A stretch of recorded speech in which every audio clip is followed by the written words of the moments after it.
Welcome to the Midland Money Mindset. This is a podcast that's all about getting your mind right when it comes to all things money. In every episode, we go deep with engaging guests who provide tangible takeaways and a whole lot of joy along the way. I hope you enjoy these conversations as much as I enjoyed having them. Let's dive into today's show. Today, I have the pleasure of having Austin Hatch, Abby's husband, Hudson's dad, and inspirational speaker with us today on the show. Welcome to the show, Austin. It's a pleasure to have you. Well, thank you so much for having me. I really appreciate it. Look forward to our conversation.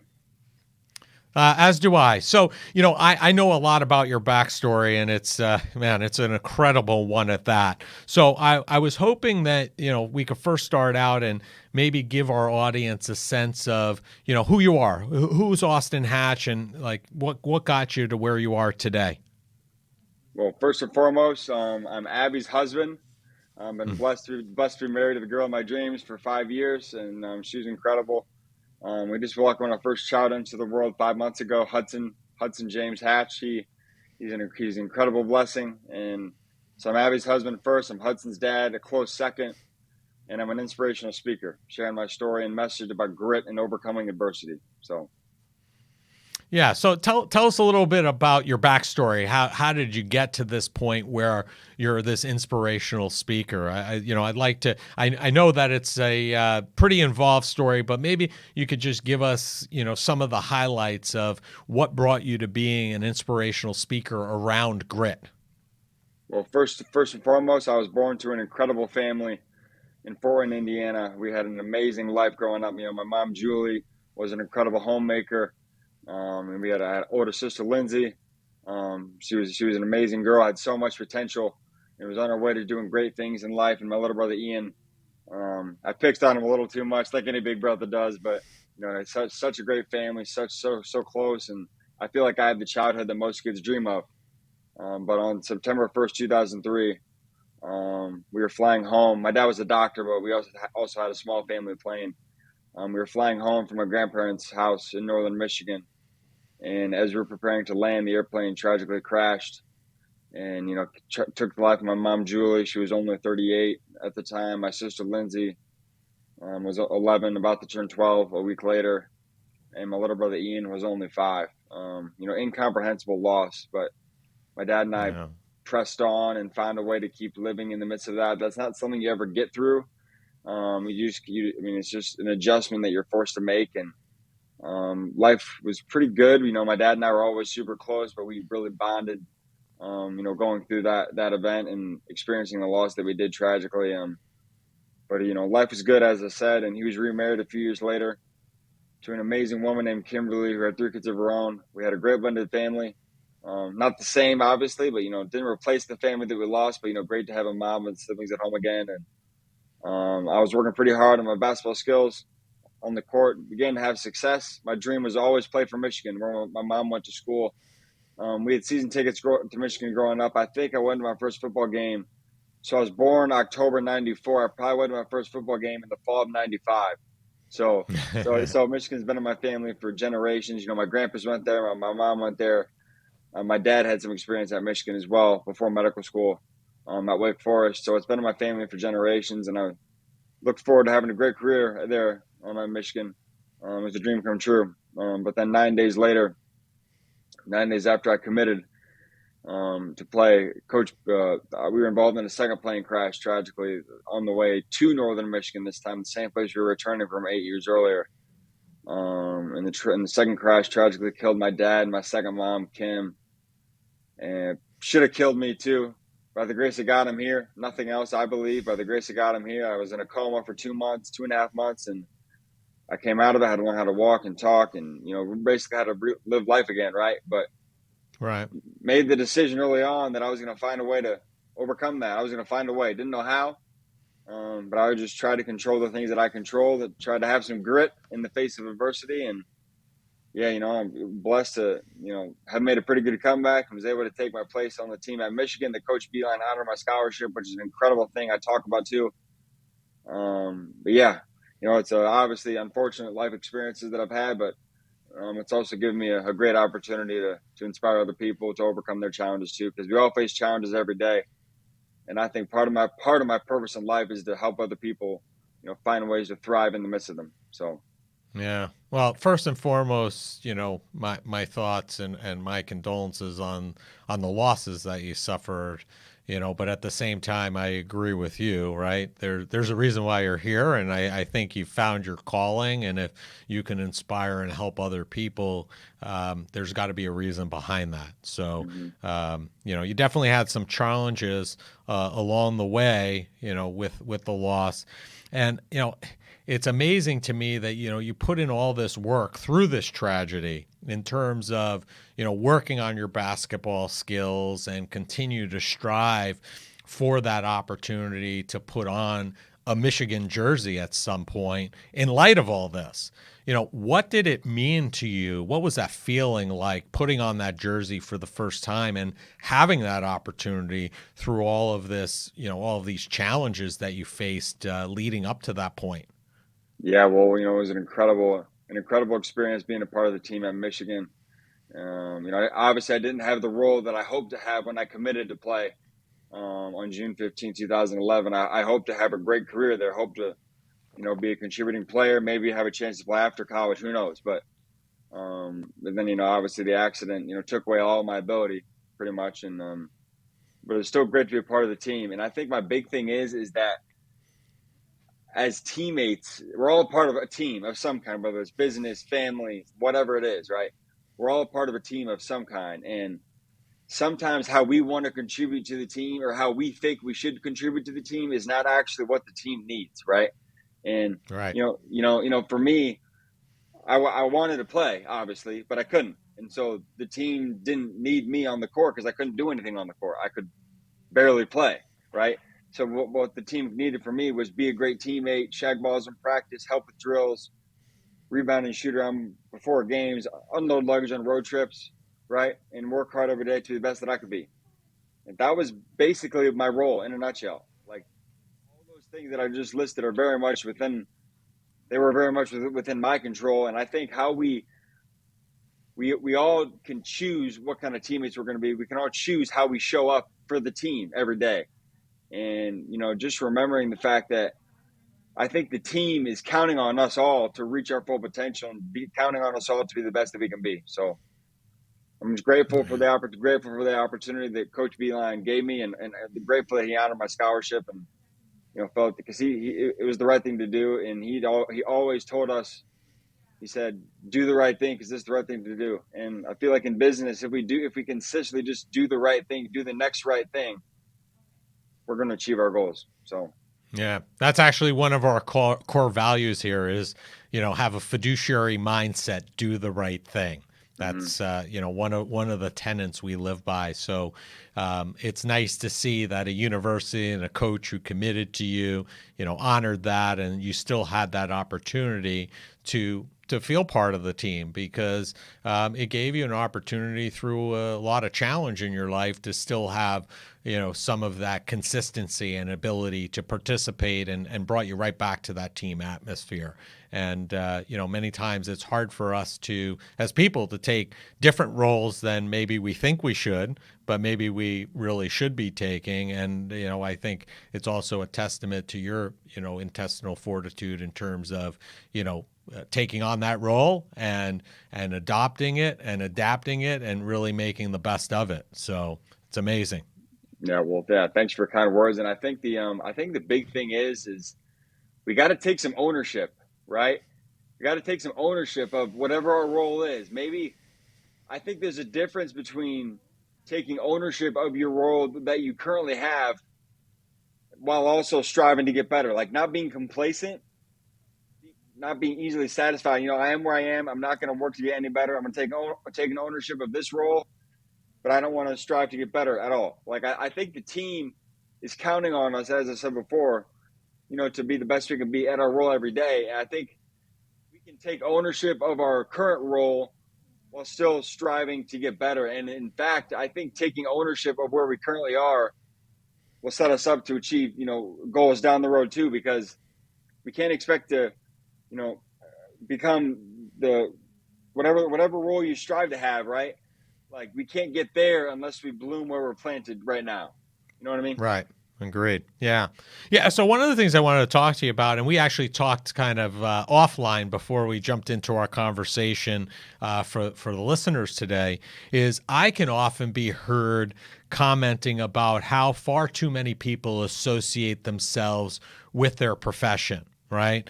A lot of people in my profession, hey, what do you do for a living? Oh, I'm a financial advisor. I'm a wealth advisor. I'm a CEO. I'm a business owner.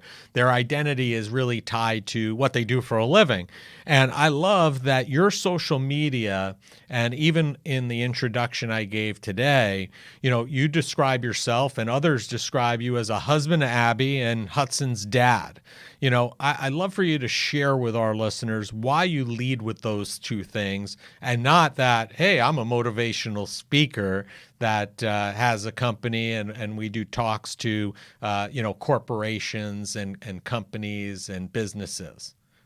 Yeah, well, it's obviously, that title as my profession, how I earn a living is important, right? You got to earn a living, got to provide, got to, do what you can to build your business, if that, or whatever you choose to do, build your, your education, if you're a teacher or your medicine or whatever you do, build, it's important to build that. But for me, and I'm not saying that everyone needs to have my priorities, but for me, first and foremost, I'm a husband and I'm a dad. Like that's what number one A and one B. And that will never come second ever. And I think there's a quote from Walt Disney, who said a man or woman, obviously, but he said a man should never sacrifice his family for business, right? And so it's like, yeah, business is important, but it's never going to be ahead of my family. It never will. Right. And I just think when you when you keep the priorities in order, this is my order. Not everybody needs to agree with that, but that's how I view things. And Right. when you have your priorities in order and when your values are clear, decisions are easy. Like, right, Yeah. the decision Yeah. to do anything so say it's, I got a big family commitment and I get asked to, go speak at a meeting somewhere. Okay, well, no, it'd be nice, but sorry, I'm already committed to something else. Or like, right, I'm just Yep. making an example. Like, I just think when you have your priorities in the right order, whatever that is for you, it makes the decisions easy.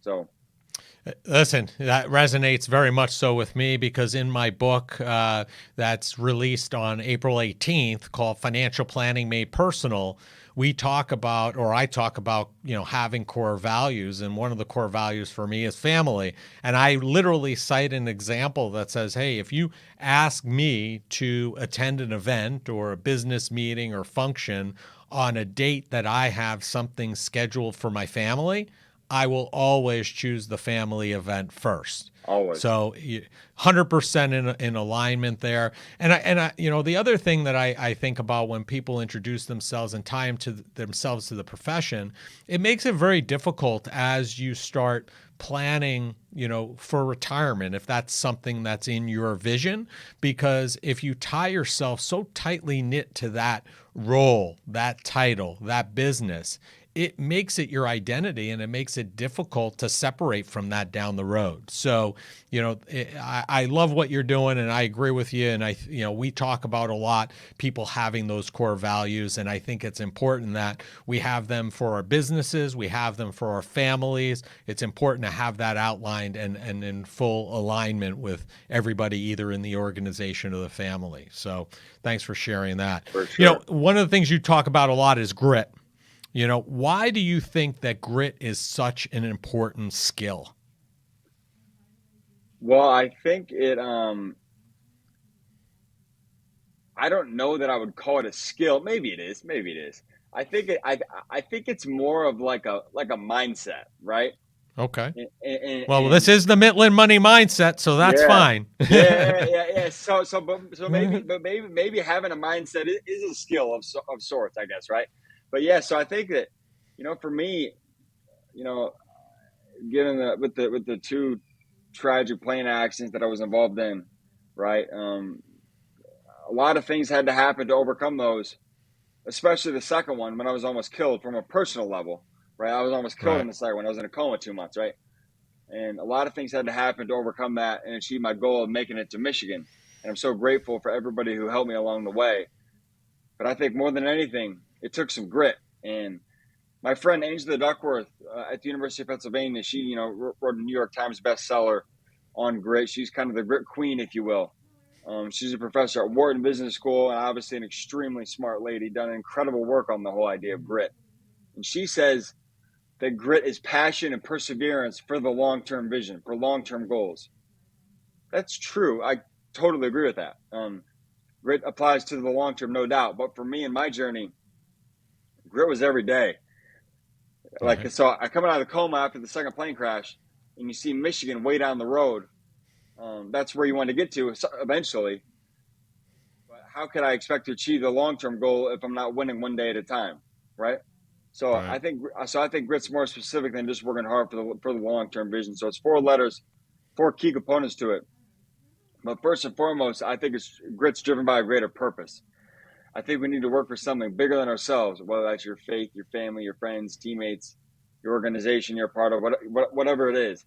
I think we need to find something bigger than ourselves that'll drive us to do what it takes to overcome our challenges and achieve our goals. Because if it's just for ourselves, it'd be really nice if we overcame this challenge or found a way to bounce back from this, but it's just for my benefit. So, yeah, not sure it's really worth the time, the effort, the sacrifice it's going to take because it's just for me. But if we have a greater Right. purpose, your faith, our families, right, as we talked about, it's obviously very important to Sure. both of us.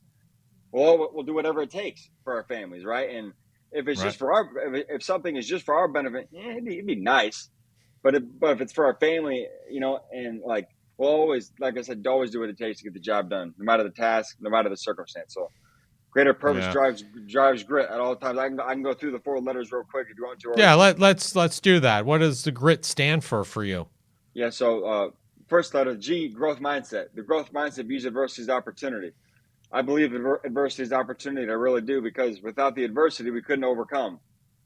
That doesn't mean I ask for challenges to come my way. Nobody does. But when they come, I found it's more effective to shift our focus from only looking at the event, looking at the negative side, to focusing on the opportunity in it, right? And there's no Sure. opportunity in the event itself. Usually, like no opportunity in the tragedies that I experienced, but the opportunity was in how I was given the opportunity to respond. So the R, Right. the decision to be resilient. And a lot of people think of resilience as, you're resilient if you bounce back and achieve your goals. Like people may think of me as resilient because I made it to Michigan after being in the 2 plane crashes that I was in, and the second one that almost killed me. I get that, but I think resilience is more so focused on the action. You're resilient if you take action, and I think overcoming those challenges is a byproduct of being resilient. Like resilience is every day. It's not just focus. It's not whether or not you overcome. It's just whether or not you take action. So the I, Right. integrity, always. I think it's, of course, being honest, as we talked about. Of course, acting in the best interest of clients and having the fiduciary integrity. All that's very important. Do the right thing when no one's looking. But I think integrity also includes following through on our commitments, especially when the circumstances change. Mm-hmm. Making a commitment and staying true to it, no matter what. Like what Coach Beeline did for me, offered me a scholarship when I was playing at a high level on June 15th, 2011. He thought that I could help his teams win on the court by scoring and rebounding. The second plane crash happened 9 days later, almost killed me, should have killed me. And he came to see me in the hospital when I couldn't walk. And he said, I can't wait to have you on my team someday, Austin. I can't wait to coach you. Whenever you're able to come play for me, I can't wait to coach you. There's a chance I was never going to walk ever again. So what I conclude from that is that his follow through and his commitment to me didn't depend on the circumstance. He made a commitment, so he made a commitment, right? And I think if we Great do that, example. Yeah. if we do that consistently, like always follow through on everything we say we're going to do to our clients, to our team members, to each other, and to ourselves, like we're going to win. And I think a quick side note there, I think a lot of people set goals. That's very important to have goals, things to work towards. But I found it's more effective to make commitments to put ourselves in position to achieve those goals, right? Like you want to run Mm-hmm. the marathon, okay? Well, have the goal go from 1 mile to 2 miles to 5 miles to 10 miles, like set littler goals along the way that are, more reachable in the near term, and stay true to those Yeah. commitments. Milestones along the Exactly. way. Right.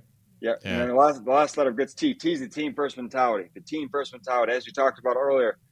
I didn't have the role that I wanted to have at Michigan. I would have loved to be able to play and help the team on the court, but I couldn't. So I took pride in the role that I could fill, rebound and shoot around before games, unload luggage on road trips, be a great teammate, be encouraging, be positive, bring energy, and work hard to be the best that I could be. That was my role, basically. I scored 1 point in 4 years. I'm the all-time lowest scoring full scholarship athlete in program history. So I didn't have, Yeah, but you got that 1 point. You got that opportunity to play, yeah, and that's really what matters after what happened to you previously, right? yeah, for sure. So Yeah. every person on the team has a role, and the role is very important. So I feel like we owe it to the team to take pride in our role, whatever it is. So Yeah, amazing. I love that definition, and I love what each of those letters stand for. And, to stick with the basketball for a minute, I've heard you talk about basketball, how you played basketball on your driveway with your dad, and that being some of the best therapy that you ever had. What is your reasoning behind that? What was therapeutic about playing basketball with your dad on the driveway? well, it wasn't about the basketball. It was about just being with my dad. And I think they say a lot of young kids spell love Time, right? And as in like just time, like spending time with them. And my dad was a doctor, really busy guy. Would see 40, 50 patients every day. Really really busy, working his tail off. But he always there was always time for me, and to whether it was to go play 9 holes together and or play basketball in the driveway. We would go to father son basketball camp in the summertime, and he'd stay in the dorms with me for 4 days, like just be there, be present. And Mm-hmm. like I said, it wasn't about the basketball. It wasn't about the golf. It wasn't about we'd go out to dinner together. It wasn't about going out to dinner. It was the time that he spent with me. And there's no playbook to lead a son through a tragedy like ours. I mean, there's no playbook for that. But I feel like my dad did the best that he possibly could. And as a dad now, I can't imagine what it was like for him to be in that position. And yeah, I'm just grateful for how present he was in my life and how he was always there. Obviously work is important, but when I was with my dad, I'm like it was me. I was Right. what mattered. Like he was very present. Like he wasn't worried about anything else. It didn't seem like. Um, yeah, so I just think Amazing. just the time he spent with me, and the time he committed. Like when he was with me, as I said before, when it was father son time, it was father son time. Everything else was Mm-hmm. out the window. So I want to Right. carry that. I want to carry that on, with our son too as he grows up. Yeah. Make sure I'm very present in his life.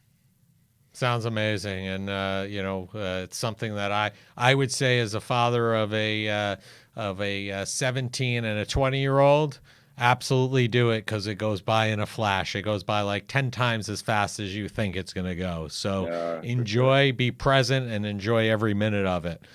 Talking about your parents, I mean, what do you think, knowing what you know now and where you are today up until this point, what do you think your parents would be most proud about that they're saying, hey, I can't believe, and this is really, this really brings us a tremendous amount of joy that we're seeing Austin do. What do you think is that, thing that's bringing them joy or most proud of? I think be a dad by far, not even close. I mean, obviously they would have been cool for them. I'm sure that, like my mom went to Michigan. Like I said before, my mom went to Michigan. We grew up going to football games. It was always my dream to play at Michigan. I'm sure it would have been cool for them to get to experience that, have experience having me on the team. That would have brought them joy for sure. But I think, Okay. but I think not even close to the amount of joy that having a grandson for them would be, and to see me be a dad. And I don't know how heaven works, right? I don't know if they can, but I feel like there's some way they can see, or I don't know, but like I feel, I yeah, but I don't know either. yeah, but I feel like they're yeah, they'd be so proud and so happy for my wife and I to have welcomed a child into the world. And I feel like this is not really a thing I could even make a case for yet, but the ultimate Okay. measure of a parent is what kind of parents your kids become, right? Right.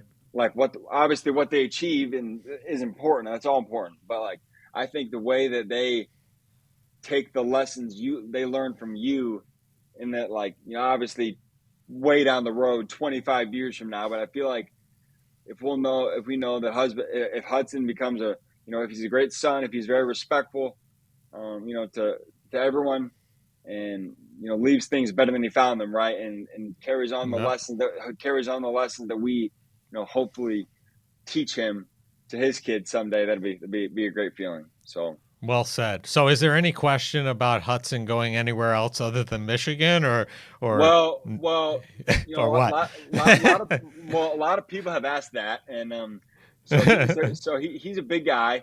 So he was born a week early, and he was about uh, 11 pounds and 23 inches Yeah. at a week early. So the doctors predict, Wow. yeah, based on my wife is actually 6'5", so um, so Oh that wow. yeah, so the doctors are like, yeah, based on your height, yeah, we think 6'10" or 6'11" is probably pretty Oh conservative estimate. wow. So Oh yeah, so yeah. and if for me, I don't care if he wants to play sports, but if he does, I think Yeah.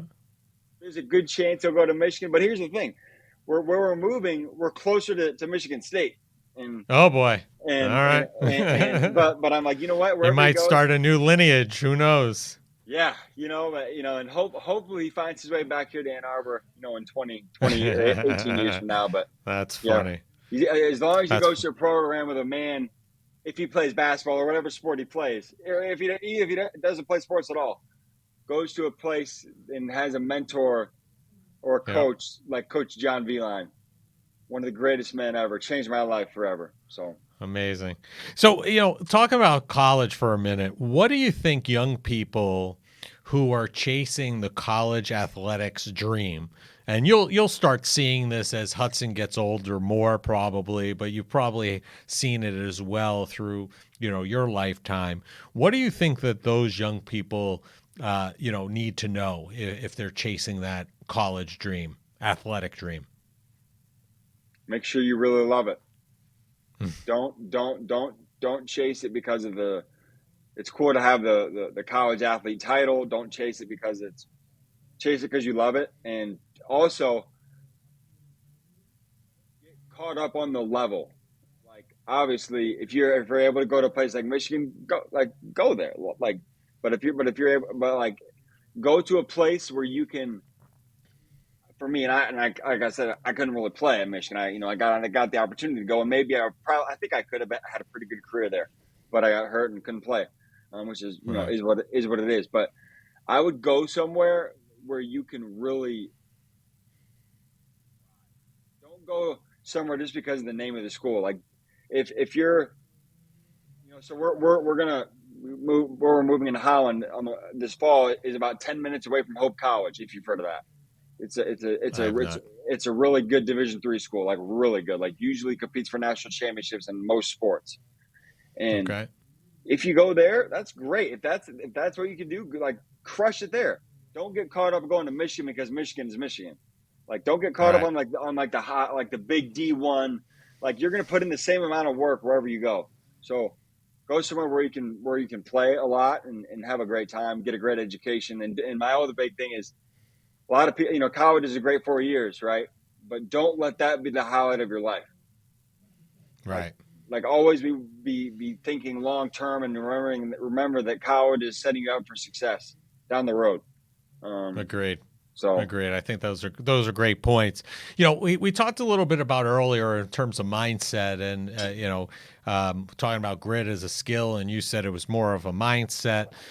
Is there a way for I think that having a growth mindset is a very important tool, skill, however you want to frame it. I think it's more important than ever, and I think it's a real driver for potentially for success. So, do you think that people can develop a growth mindset over time? Is that a skill, a craft that can be developed like anything else? yeah, for sure.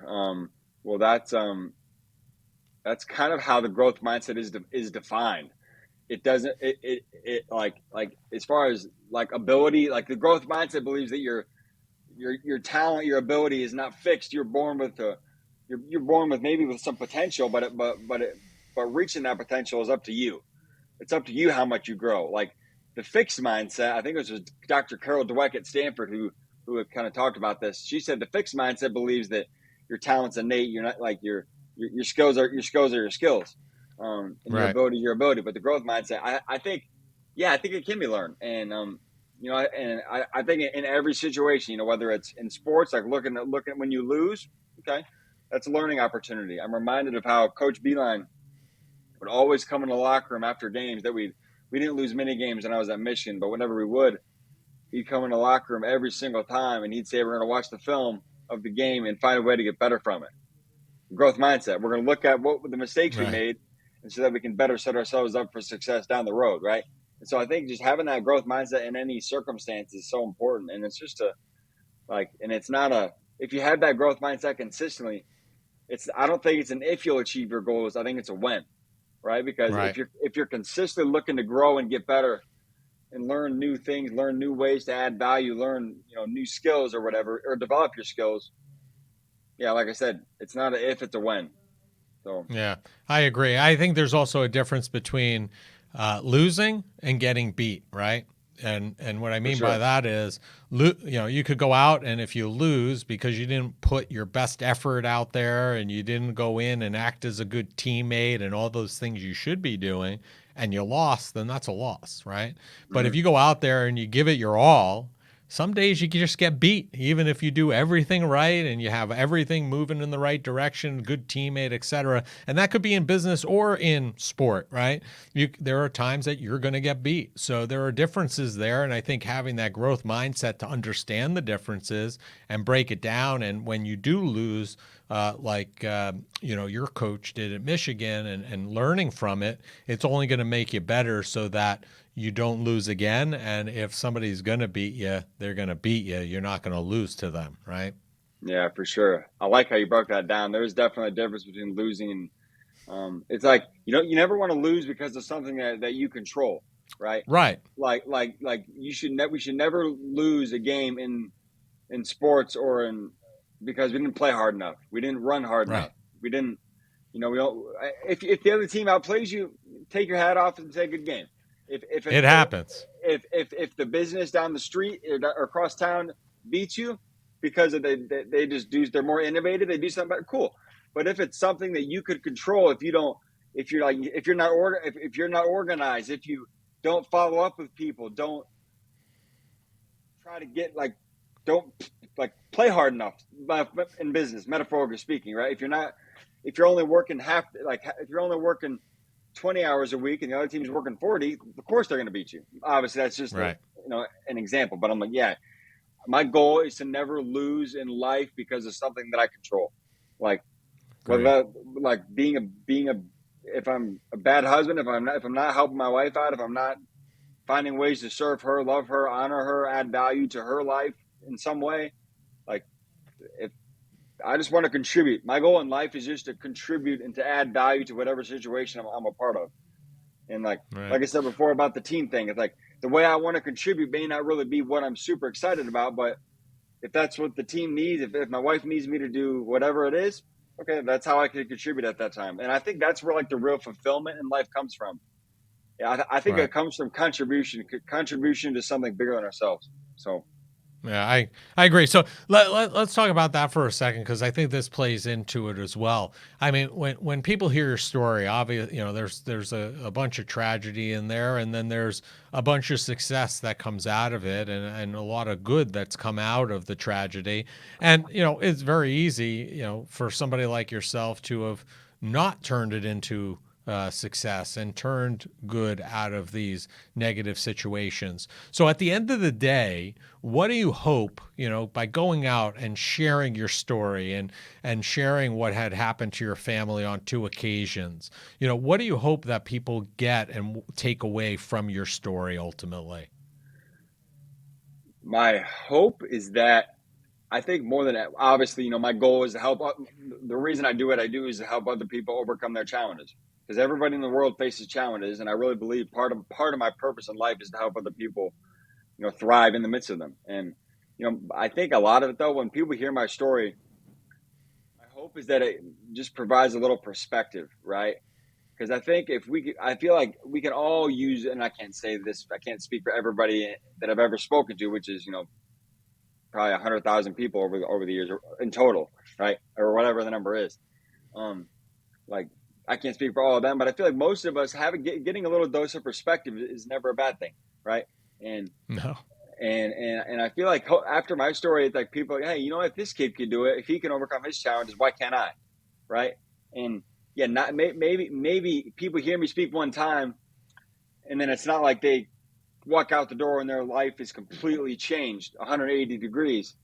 But it's like maybe they hear me speak, and then maybe they're dealing with a challenge at that time, or maybe they experience a challenge in the near future after hearing me, and then then my message, some of my message could be top of mind or near top of mind, and okay, so I can approach this challenge with a growth mindset. I can look for the opportunity. It's not all negative. It's all negative if I fold in the face of this challenge, but if I find the opportunity in it, maybe it'll make me better. Or if Right. I'm going to follow through on my commitments the way Coach Beeline did for Austin. As a leader, that's a responsibility that I think we have, like, to follow through on our commitments and do what we said we're going to do, right? It's a very simple thing. And obviously for you, like you mentioned, the fiduciary responsibility. I'm not in the financial advising space, but I think that's part of it, right? Commit to client, commit things to them, and follow through on those, right? And Right. but when circumstances are what we expected, that's easier to do. It's never easy. It's not always easy to follow through on our commitments, but it's easier when the circumstances are what we expect. But maybe circumstances change. You make a commitment to someone. Okay, well, I'm still gonna follow through on this because hearing the Coach Beeline story with us. I don't know. I don't know how my story Yeah. impacts people. Well, listen, my takeaway is I think there are two things that I take away from your story, and that is one, a tremendous amount of perspective, right? When people are, you may be beating yourself up because of a bad day or something like that, and then hearing your story and seeing what has come out of, these terrible tragedies is amazing, right? So it gives a lot of perspective, and I think it also gives a lot of hope that if you do have that growth mindset, no matter how terrible things are, that there are opportunities to correct, improve, and utilizing grit to get and go wherever you and or your team, whether in life or business, want to go. So I think that those are two valuable takeaways, in my view. And Yeah. you can feel free to use those going forward if you want. Yeah. But No. Yeah. yeah, Well, thank you. Thank so, you. I appreciate it. so As I yeah, said before, I'm sure everybody, that hears me speak takes away a little something different. sure. Yeah, There's, agreed. and It all depends on their own personal situation, exactly. Yeah. and what Whether they've it's, been through. yeah. And whether it's, like my, how one of the things I talk about is with resilience. My dad always said, "Oss, whatever you do, man, go big or go home. Like, just go Hmm. big." And like, we went big in the face of that, both plane crashes, but especially the second one when I was almost killed, right? And we found a way to make it to Michigan. And so it's like, like I said before, if this kid can do it, why can't I? Right. Yeah. So Well, listen, thank you so much, Austin, for sharing your story and some great insight. We end every show, each of our shows, by asking each of our guests the same question because we are about joy. We're about mindset, but we're also about more joy than mindset on the show. And the question is, what did you do today that brought you joy and put you in the right mindset for success? well, I think there've been many things. Having a son, it's a life changing experience. Um, and this may sound odd, but we gave him a bath this morning, right? And like That's okay. bath time is so fun, and he loves it, and he giggles and he laughs, and that obviously makes us laugh too. And we're gonna take a family walk here this evening, so that'll bring me joy. This Awesome. conversation, sharing my message and testimony brings me joy every single time. I feel so blessed to be in a position to do it, and yeah, thanks for having me on. I really appreciate it, and hope the conversation Yeah. will add value for those who listen. Yeah, thank you so much, Austin. And we're going to have all of your information in the show notes. But if people, really quick, if people want to connect with you, learn more about your story, find out more, what's the easiest and best place for them to do that? I'm on LinkedIn. That's probably the best way. I'm fairly active on there. Or you can go to my website, www.austin-hatch.com. And that's Right. if you're interested in having me speak to whoever's listening. If anybody wants me to speak, you can submit an inquiry on there, get in touch, and I'll personally get back to you very soon. Within an hour. I put your phone number, your email, whatever you want to do. However, I can add value. Just let me know, and I'd love to have a conversation. Amazing. Yeah, so check out Austin's story, learn more about him if you need to have somebody teach you, your family, your organization about grit. I mean, listen, I don't know any better person than him to do that, considering, his life experiences. So thank you so much for sharing this insight with our listeners, Austin, and make it a great day. You do the same. Thanks for having me. I really appreciate it.